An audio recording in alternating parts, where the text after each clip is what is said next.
चलिए ठीक है, आज हम आपके साथ जो बात करेंगे वो है भैया बैलेंस शीट। बहुत ही ज़्यादा आसान है ये, ठीक है, बहुत ही ज़्यादा आसान। बोलते हैं, statement of firm assets and liabilities and capital of proprietor at a specific point of time. Important चीज़ है कि भैया बैलेंस शीट में हम लोग क्या करने वाले हैं, किसी भी स्पेसिफिक पॉइंट ऑफ टाइम में। मतलब मैं आज की बात कर लेता हूँ। सपोज करते हैं आज है आपके पास 5 दिसंबर 2024।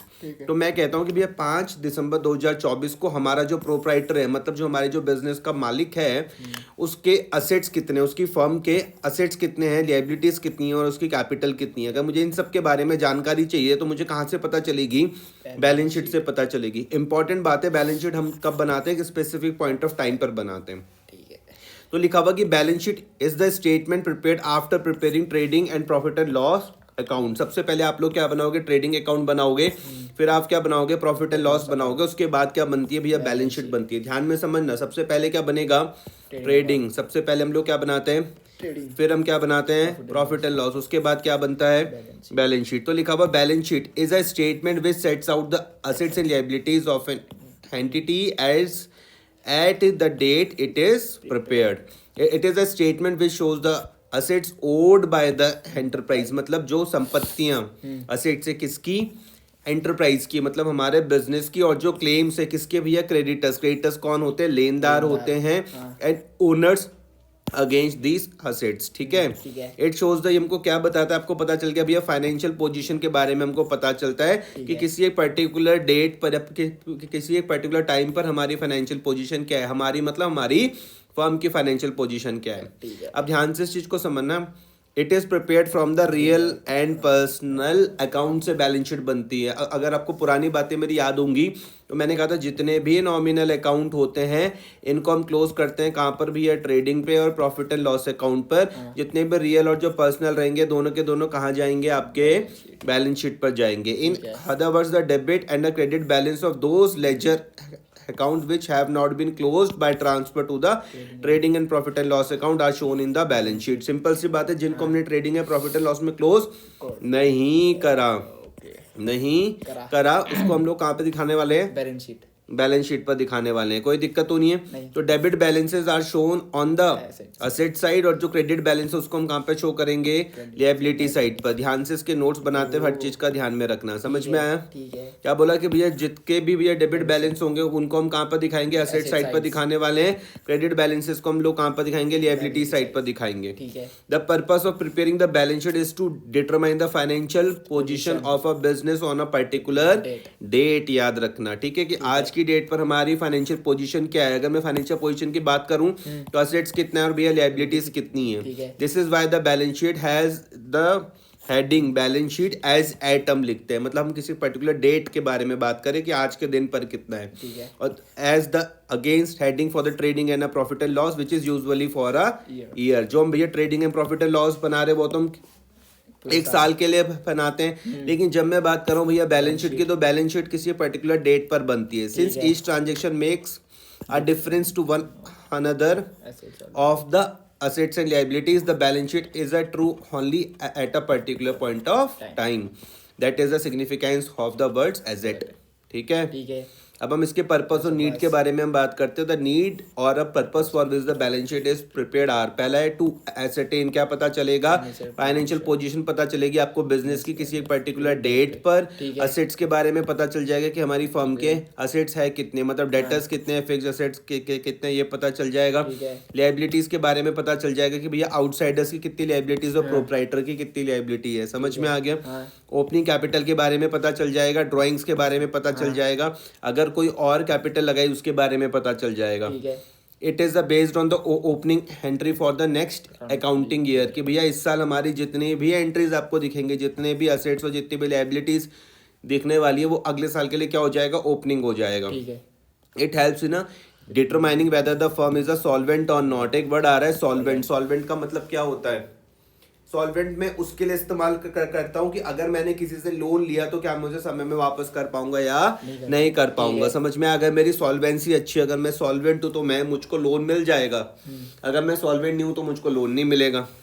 अब हम बात करते हैं भैया कैरेक्टरिस्टिक्स किसकी? भैया बैलेंस शीट की। तो it is prepared at a particular date, ये याद रखना। It is prepared after preparing, जब हम लोग क्या बनाते हैं, trading and profit and loss बनाते हैं, उसके बाद हम लोग क्या बनाते हैं, बैलेंस शीट बनाते हैं। This is the reason that a profit and loss account including the trading account and the balance sheet are together called final accounts. Clear? ठीक है। ये हमको क्या बताता है, फाइनेंशियल पोजीशन पे बताता है। Balance sheet is not account but only a statement of assets and liabilities. मैं पूछूंगा क्या भैया बैलेंस शीट अकाउंट है, आप बोलोगे नहीं, ये क्या है, एक स्टेटमेंट है किस चीज की, जहाँ पर हमको असेट्स एंड लायबिलिटीज के बारे में पता चलेगा। ठीक है। इसकी हम लेफ्ट हैंड साइड पर हम लोग क्या बताते हैं, इसकी लेफ्ट हैंड साइड किसकी होती है, लायबिलिटीज की, और जो इसकी राइट हैंड साइड होती है वो असेट्स की होती है। ठीक है। तो जितना भी आपके पास टोटल रहेगा किसका, असेट साइड का और जो लायबिलिटी का, वो दोनों आपस में मैच करने चाहिए। तो total of the two sides of the balance sheet should be equal because dual aspects का कॉन्सेप्ट हम अकाउंटिंग का हम लेके चल रहे हैं। If total of the to side do not match, अगर वो मैच नहीं होती इसका मतलब ने कुछ ना कुछ गलतियां करी हैं। अब हम देखते हैं कि भैया आपके यहाँ पे बैलेंस शीट और ट्रायल बैलेंस में क्या अंतर है। सबसे पहले हम पर्पस देखते हैं। तो बैलेंस शीट का जो पर्पस हमको क्या बताता है, फाइनेंशियल पोजीशन बताता है। ट्रायल बैलेंस हमको क्या बताता है, the purpose of establishing arithmetic accuracy of the book. ये हमको कैसे पता चलेगा, ट्रायल बैलेंस से पता चलेगा कि अगर हमने कुछ गलतियां तो नहीं करी है, वो कैसे पता चलेगा, ट्रायल बैलेंस से। Information about profit, it provides information as to the profitability and financial position of the business. और ट्रायल बैलेंस में no such information is possible from the trial balance. ठीक है।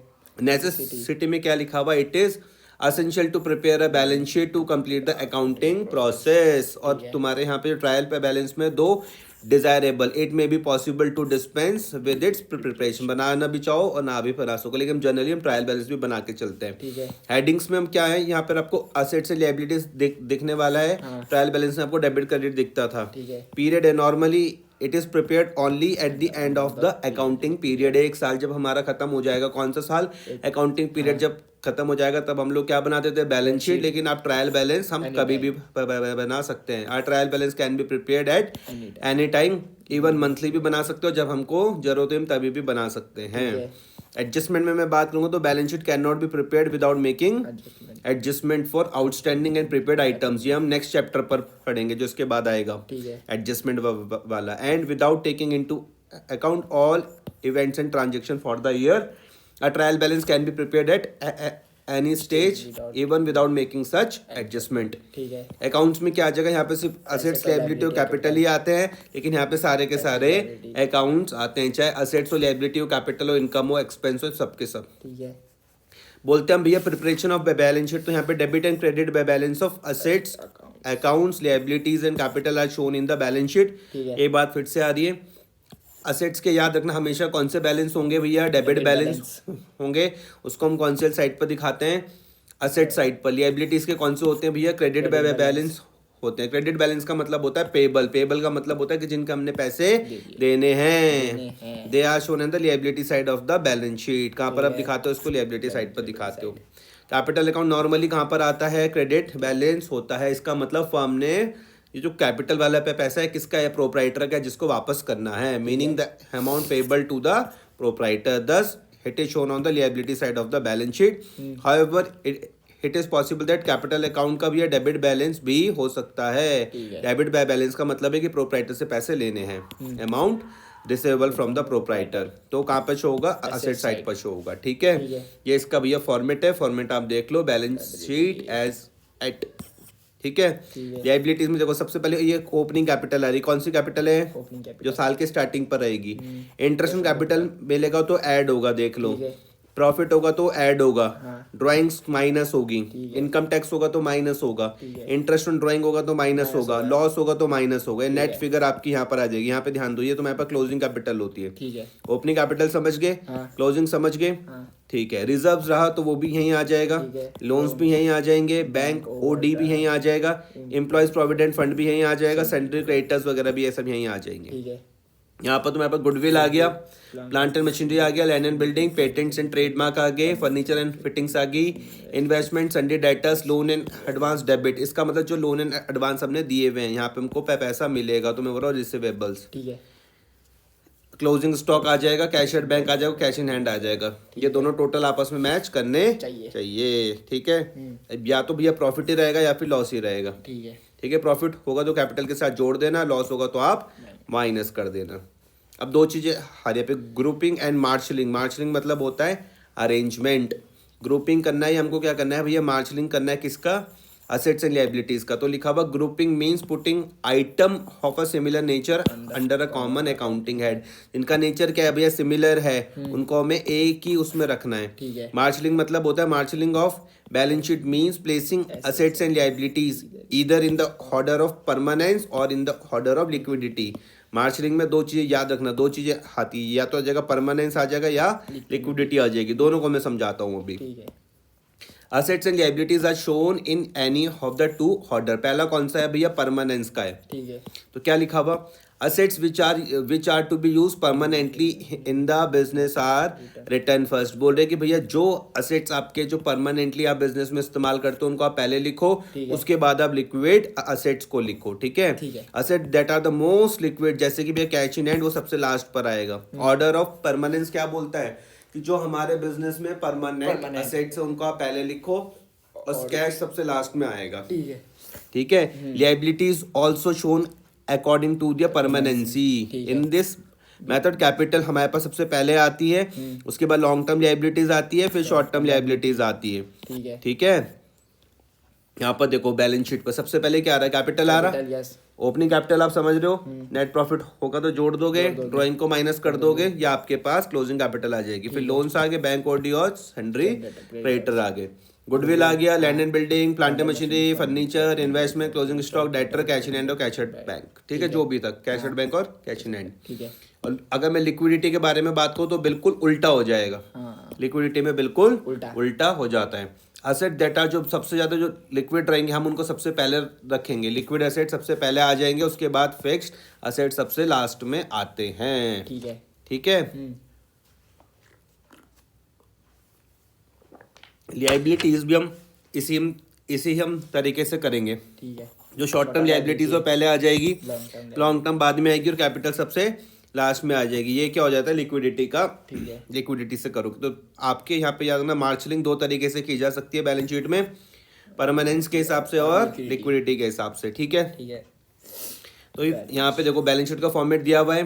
बैलेंस शीट एसेट सबसे पहले sundry creditor, bank OD, loans में capital, opening balance, net profit को जोड़ लो, drawing को माइनस कर लो, क्लोजिंग कैपिटल आ जाएगी, cash in hand, cash at bank, debtors, closing stock, investment, furniture, plant and machinery, land and building और goodwill. इनमें हम देख लेते हैं कि भैया अंतर है क्या, difference between order of permanence and order of liquidity.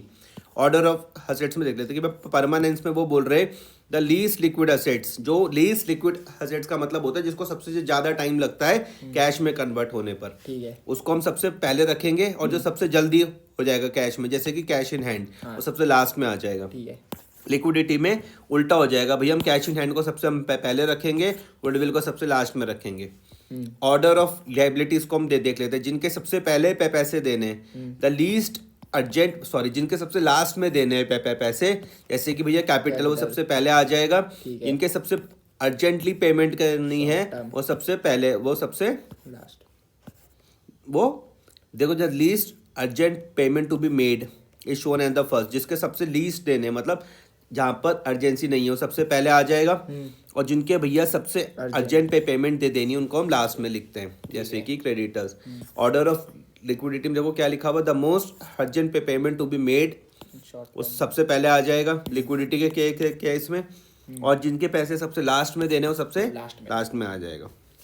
Illustration number 19 है, मैं चर्चा कर रहा हूँ, पहले तुम इसके नोट्स बनाओगे फिर इन 19 वाला सॉल्व करोगे। तुमको बैलेंस शीट बनाने के लिए कहा गया गुरमान की, ठीक है। एज ए 31 मार्च 2024 की तुमको बैलेंस शीट बनानी है। फॉलोइंग इन्फॉर्मेशन तुमको दे रखी है, दोनों बेसिस में बनानी है, परमानेंस में भी और लिक्विडिटी पर भी। इसको मैं बोलता हूँ मार्शलिंग। क्या बोलता हूँ? कितने तरीके से हो सकती है? दो, एक परमानेंस के बेसिस पर, लिक्विडिटी के बेसिस पर। कैश इन हैंड दिया हुआ, सन्ड्री क्रेडिटर दिया हुआ, सन्ड्री डेटर दिया हुआ है। मशीनरी एज ऑन 31 अप्रैल 2023 को कितनी की? 85,000 की। उसमें डेप्रिसिएशन लग रहा है कितना? 8500। तो इसको करने का तरीका देख लो। अब मशीनरी में से डेप्रिसिएशन को क्या करते हो? माइनस करके लिखते हो, फाइनल वैल्यू बाहर आती है। फिर फिक्चर्स थे अप्रैल 2023 में 21,000 का, उसमें से मैं डेप्रिसिएशन को माइनस कर दूंगा, ये भी देख लो। फर्नीचर एंड फिक्चर्स में से आप डेप्रिसिएशन को माइनस करोगे, नेट फिगर बाहर आ जाएगी। उसके बाद यहाँ पर तुम्हारे पास क्लोजिंग स्टॉक है, ये तुम्हें पता है बैलेंस शीट पर जाता है। प्रोप्राइटर्स की कैपिटल तुमको 90,000 दी हुई, ड्राइंग्स भी दिया हुआ, नेट प्रॉफिट भी दिया हुआ है, दिया हुआ। Net profit as per profit and loss कितना है 31,000। तुमको पता है कि भैया इस कैपिटल में मैं ड्राइंग को क्या करता हूँ माइनस करता हूँ, नेट प्रॉफिट को क्या करता हूँ ऐड करता हूँ, ठीक है। और कुछ तो नहीं है। ये cash in hand, sundry creditor, sundry debtor, ठीक है। इलस्ट्रेशन नंबर 19 पहले सॉल्व करो तब बढ़ता हूँ मैं आगे, ठीक है।